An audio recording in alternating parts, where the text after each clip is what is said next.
Good morning to everyone. Today I will work on the problem based on vector addition. But before starting this topic, we have to discuss the short revision on previous topic, which is addition of two vector, है ना। दो vector को add करने के लिए आपको मैंने एक फॉर्मूला प्रूव किया था, जो फॉर्मूला उसके मैग्नीट्यूड को निकालने का भी था, जो फॉर्मूला सिर्फ वेक्टर के फॉर्म में भी था, और जो फॉर्मूला उसके डायरेक्शन को निकालने का। तीन चीज इंपॉर्टेंट था, इस तीनों को याद रखिए, फिजिक्स का ये न्यू है। जैसे मैंने आपको बताया था, हमारे पास एक वेक्टर है, वेक्टर पी। ध्यान से समझोगे सर, आप आपको हम एक बार फिर से रिवाइज करते हैं फास्ट में। एक वेक्टर हमारे पास वेक्टर पी दिया हुआ है, सपोज ए बी एक साइड मान लीजिए, नाम ए बी का क्या है, वेक्टर पी। मीन्स आप ए बी वेक्टर को लिख सकते हो सिर्फ वेक्टर पी, ए बी को। हाँ, अगर बी ए को पूछा क्या लिखते, क्या बोलोगे, बी ए को कहोगे माइनस ए बी पिज्जा है ना, अपोजिट साइड माइनस का क्या, दोनों सही। फिर एक चीज बेसिक है, इसमें अधिकांश स्टूडेंट फंसता है।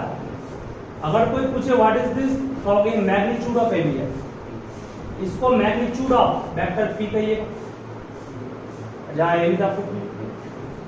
इसी मैग्नीट्यूड ऑफ पी को सिर्फ पी भी लिख सकते हो, या इसी को सिर्फ ए बी भी कर सकते हो। तीनों सही, चलो सही, ठीक है। मैग्नीट्यूड मतलब लंबाई, उसमें एरो दो या ना दो दिक्कत नहीं। हाँ, अगर इस तरह लिखे हो तो अंदर एरो जरूर होगा, अगर इसको हटा दिए हो तो एरो अपने आप हट जाएगा, ठीक है। चलेगा ना, याद रखना है इसको, नहीं याद। तो ए बी हमारे पास वेक्टर था। दूसरा वेक्टर मान लो हमारे पास दिया हुआ है बी सी, वेक्टर क्यू मान लीजिए। तो ए सी उस दोनों का क्या था, रिजल्टेंट वेक्टर था। From triangle law of vector addition क्या कहोगे, ए सी को लिख सकते थे ए बी प्लस कितना बी क्यू बी सी, सही है। ए सी को वेक्टर आर कहेंगे, क्या होगा, resultant vector R, space has include किया था। ए सी पर आर कहेंगे, ए बी को वेक्टर पी कहेंगे, बी सी को वेक्टर क्यू कहेंगे। That's okay. ये हम लोग का प्रूफ हो चुका था पहले ट्रायंगल लॉ ऑफ वेक्टर। इसी में आपको पढ़ाया था मैंने, अगर ये दोनों के बीच इस ए बी को प्रोड्यूस करें, कहां तक, इस ए बी को मान लो प्रोड्यूस किए इस तरह से कि सी से एक परपेंडिकुलर लाया गया, इसने अगर थीटा एंगल फॉर्म किया है, कितना फॉर्म किया है, थीटा एंगल फॉर्म किया है। तो थीटा किसके बीच का एंगल है, थीटा एंगल है ए बी और बी सी के बीच, नहीं, अरे ए बी इस तरफ गया, बी सी यहां गया, दोनों के बीच का एंगल। तो आपको हम पढ़ाए थे कि अब मैग्नीट्यूड ऑफ आर, आर का मैग्नीट्यूड क्या होगा, उसका फॉर्मूला हम लोग क्या पढ़ाए थे, square root of magnitude of p का square plus magnitude of q का square plus 2 into magnitude of p into magnitude of q into what cos, सही है ना। इसी को और इन शॉर्ट आप लिख सकते थे पी स्क्वायर, क्योंकि मैग्नीट्यूड ऑफ पी को सीखी का था, इसको बता सकते हो क्यू स्क्वायर, इसको 2p q cos थीटा। ये रिजल्टेंट वेक्टर का मैग्नीट्यूड निकालना चाहिए, ये सिर्फ रिजल्टेंट वेक्टर का फॉर्मूला होगा। और रिजल्टेंट वेक्टर ने कितना एंगल बनाया, कहां है, उसके लिए हमने इस एंगल को माना था अल्फा, और याद करो tan अल्फा इक्वल टू क्या प्रूफ किया था उस दिन, q sin theta by p plus यहाँ भी पी क्यू मैग्नीट्यूड है, वेक्टर है, पी की मैग्नीट्यूड है, तो एरो नहीं, इसकी लंबाई को पी, इसकी लंबाई को क्यू, इस लंबाई को आर रहेगा। ये पढ़ा चुके हैं, इसको ध्यान रखिएगा, इसका यूज करेंगे अभी हम लोग क्वेश्चन से, ठीक है ना। इसको लिखा हुआ होगा बेटा, लिखा हुआ है। चलिए, तो अब पहला क्वेश्चन एक बार देखिए आप लोग, इस पर काम करना है, शुरू करना है। फर्स्ट क्वेश्चन है वेक्टर लिस्ट, थोड़ा सा आपको कॉम्प्लेक्स प्रूफ लगेगा, लेकिन आसान भी है। देखो, the magnitude of the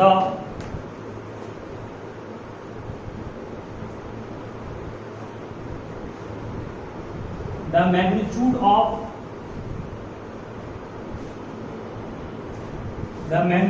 of the resultant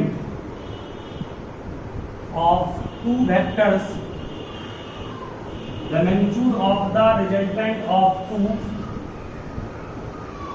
vectors P and Q is given by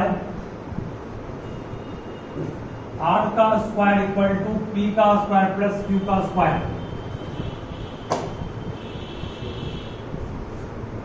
Then find angle between vector P और वेक्टर Q। 90 होगा प्रूफ कीजिए कैसे।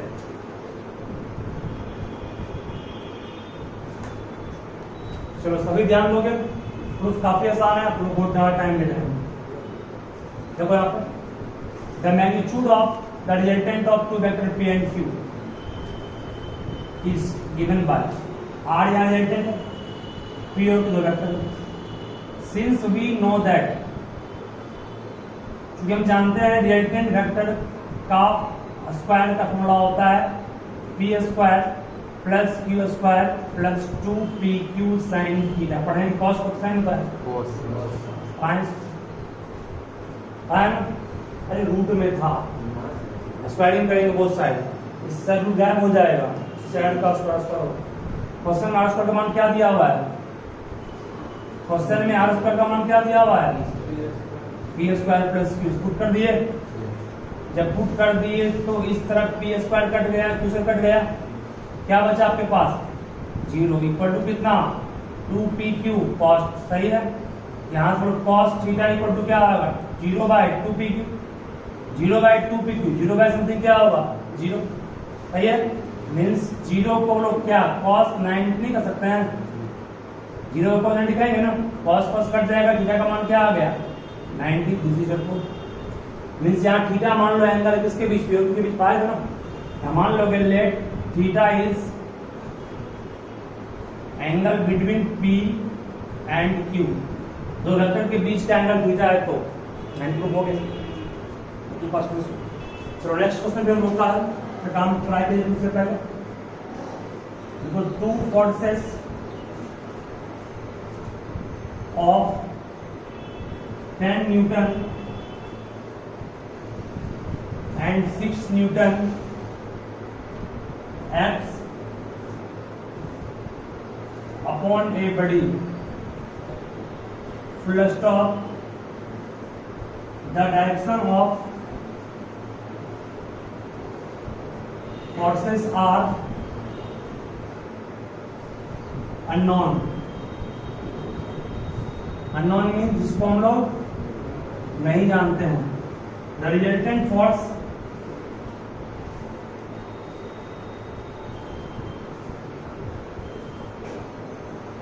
on body may lie between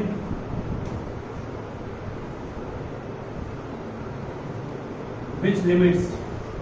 try yourself। Video pause कीजिए। चलिए इस question को ध्यान से करके पढ़ोगे। दो फोर्स है, पहला फोर्स हमारे पास मान लो F1 है और दूसरा फोर्स क्या है? F1 फोर्स जो है उसका ये क्या दिया हुआ है? मैग्नीट्यूड है, डायरेक्शन है, मैग्नीट्यूड है। F1 का मैग्नीट्यूड मतलब F1 फोर्स का अमाउंट दिया हुआ है 10 सेंटीमीटर। अगर यहाँ 10n ब्रैकेट में I क्या पढ़ेगा तो क्या कहते हैं इसको? डायरेक्शन भी होगी I क्या। F2 दूसरा फोर्स जो F2 है उसका मैग्नीट्यूड क्या दिया हुआ है? 6। दोनों फोर्स जो है उसका डायरेक्शन आप जान रहे हैं क्या?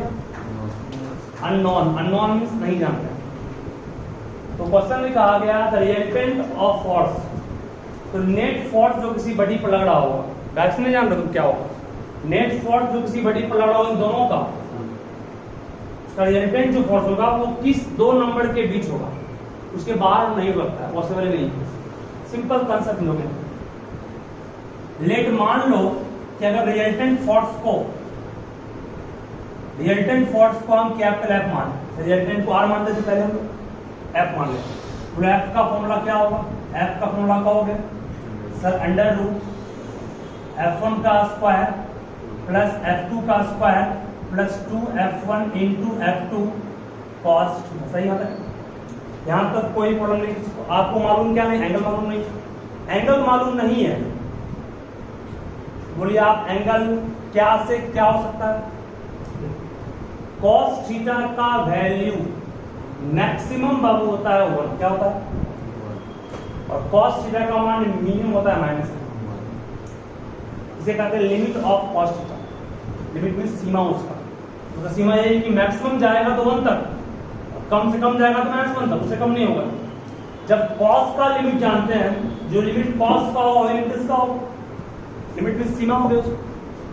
तो इस पर तो दिया हुआ है, दिया हुआ है, ये ना को चेंज करेगा, जब भी चेंज करेगा cos थीटा चेंज करेगा, और cos थीटा के चेंज होने का लिमिट क्या है? -1 से 1, मतलब सबसे कम होगा तो कितना? -1, और सबसे अधिक होगा तो कितना? यानी कहेंगे f मिनिमम, f मीन का मतलब मिनिमम। f मिनिमम क्या मतलब क्या हो गया? f1 का स्क्वायर प्लस f2 का स्क्वायर 2f1 f2 cos का मिनिमम क्या लेंगे? कितना बनेगा ये बन जाएगा आपका अंडर रूट f1 का स्क्वायर प्लस कितना? f2 का स्क्वायर माइनस 2f1 f2। इसका फॉर्मूला क्या होगा? इसका फॉर्मूला होगा f1 का स्क्वायर f1 माइनस f2 का होगा, f1 माइनस f2 का स्क्वायर को रूट से बाहर करेंगे तो f1 माइनस f2 होगा। f1 माइनस f2 में f1 का मान क्या दिया हमारे पास? 10 और 6 कितना बचा? 4। मतलब कि फोर्स का मिनिमम वैल्यू कितना हो सकता है? 4, क्योंकि हमने cos का मिनिमम लिया। अब फोर्स का मैक्सिमम वैल्यू क्या होगा? फोर्स f मैक्स, मतलब मिनिमम मैक्सिमम होगा फोर्स अंडर क्या होगा? f1 का स्क्वायर प्लस क्या? f2 का square plus 2f1 f2। cos का मैक्सिमम वैल्यू 1 है, 1 इंटू इतना क्या होगा? इतना ही रहेगा। इसको हम लोग क्या कहेंगे? इसको f1 प्लस f2 का होल स्क्वायर कहेंगे। इसको हटाएंगे स्क्वायर रूट से बाहर, क्या होगा? f1 प्लस f2 होगा। f1 का मान 10, f2 का मान 6, 10 6 16 न्यूटन, सही है। इसका मतलब फोर्स का कम से कम मान 4, अधिक से अधिक मान कितना? 16। इसका मतलब जो आपका फोर्स का लिमिट है, रिजल्टेंट फोर्स का लिमिट, वो कहां से कहां होगा? 4 से 16। समझ गया ना? ये मैं साइन का भी सेम ही होता है, cos का लिमिट भी सेम ही होता है, साइन का भी -1 से कितना होगा? 1। इसको ध्यान रखो, ठीक है। मैथ में ट्रिग्नोमेट्री में पढ़ना आपको, उसको भी डोमेन और रेंज क्वेश्चन तो आप लोग ट्राई अपने खुद से कीजिए, फिर मैं सॉल्व करूंगा। ट्राई भले देता हूं करने आपको, बट सॉल्व करता हूं मैं, है ना? देखो find the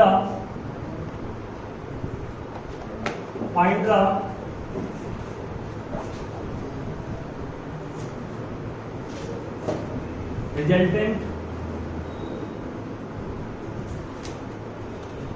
of two forces, one 6 Newton due east and other 8 Newton due north। मैं ये first question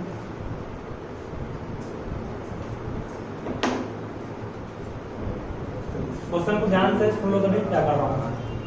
hello everyone, just try to understand.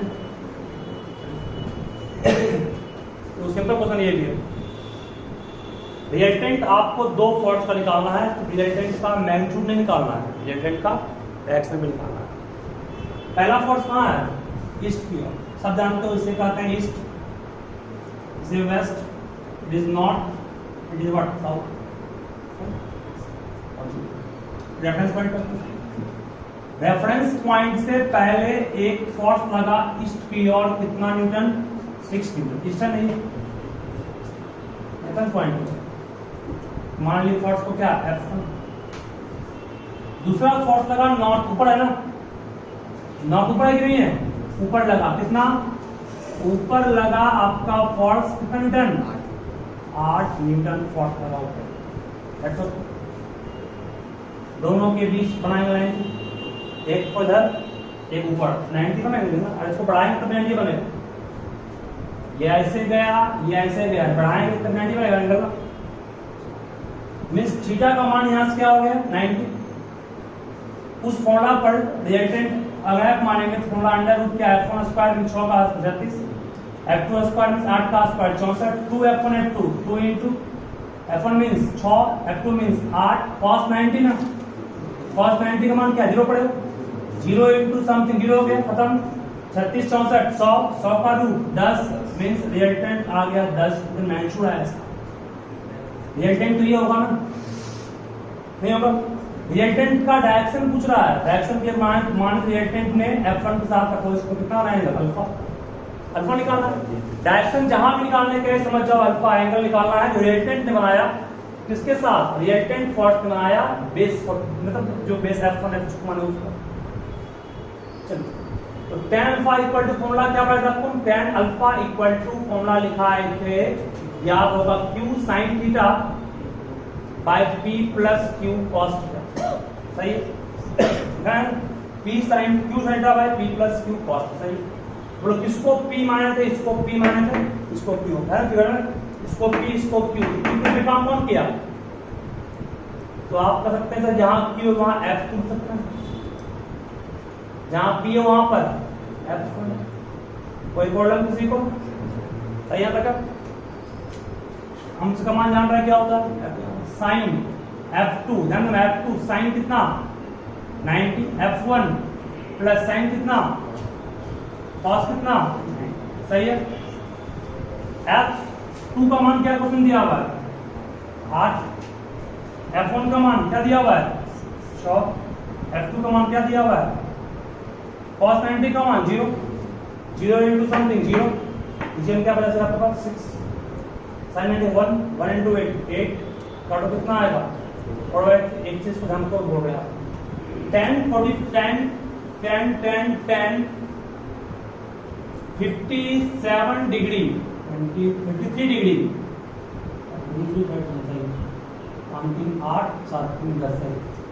10 53 का मान होता है 4/3 और 10 37 डिग्री का मान होता है आपका 10 37 का मान कितना होगा, एक मिनट का पूछना पड़ेगा हमको भी।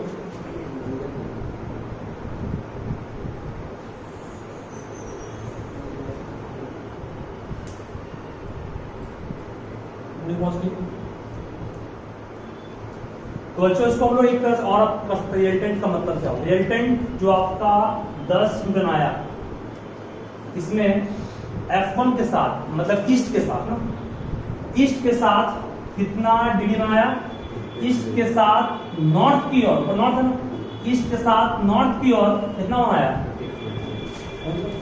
मतलब resultant vector is in the direction of north east, north east by making 53 degree with इस डायरेक्शन, ठीक है। नॉर्थ नहीं हो गया, नॉर्थ ईस्ट ऊपर नॉर्थ, यहाँ ईस्ट बीच में गया ना, नॉर्थ ईस्ट, इसको नॉर्थ ईस्ट नहीं कहेंगे, नॉर्थ ईस्ट। अभी हम लोग नॉर्थ ईस्ट में वहीं से आए हैं, नॉर्थ ईस्ट।